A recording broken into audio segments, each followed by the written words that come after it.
ఇప్పుడు నేను ఇక్కడ మాకు దగ్గరలో ఒక మిలిటరీ బేస్ ఉందండి. ఇక్కడ మా ఓ దగ్గరలో నేను అక్కడ మీకు చూపిస్తాను. ఇట్లాగా ఈ- ఇదంతా కూడా సైనికులు వాళ్ళ యొక్క ఇది. ఓకే.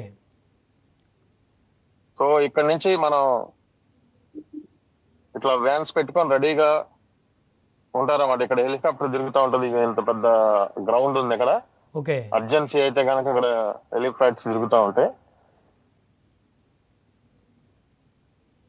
సో ఇక్కడ అందరూ కూడా లోపల రెడీగా ఉంటారు. ఇక్కడ బంకర్స్ ఉంటాయి. ఇక్కడ మీకు ఈ పక్కనే హౌసెస్ ఇవన్నీ ఉన్నాయి చూసారా? అవును సార్, అవును. ఇట్లా హౌసెస్ ఉన్న చోట కనిపిస్తున్నాయి అక్కడ, పెద్ద పెద్ద విల్లాలు ఉన్నట్టున్నాయి కదా సార్ అక్కడ. అవునండి, అవునండి, మెషిక్స్ అంటారు వీటిని. ఈచ్ ఇండివిజువల్స్ అందరూ కూడా ఎవరికి వాళ్ళు ఒక విల్లా ఉంటది. సో చాలా చాలా విలాసవంతంగా ఉంటుంది అయితే అక్కడ.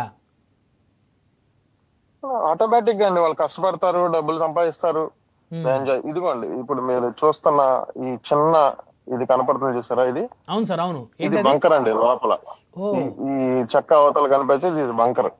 ఓకే. ఇదిగోండి, దీని లోపలికి వెళ్తే సిగ్నల్ దొరకదు మనకి. ఇప్పుడు ఇక్కడ ఉన్నటువంటి ఈ 10 ఇళ్ళకి కలిపి ఇది ఒక బంకర్ అండి. ఏది అక్కడ మీరు చూపించారు కదా విల్లాస్? అవును, ఈ 10 మంది ఇక్కడ ఉన్నటువంటి 5-6 ఇళ్ళకి కలిపి ఈ బంకర్ ఇలా ఉంటుంది. ఇంకొక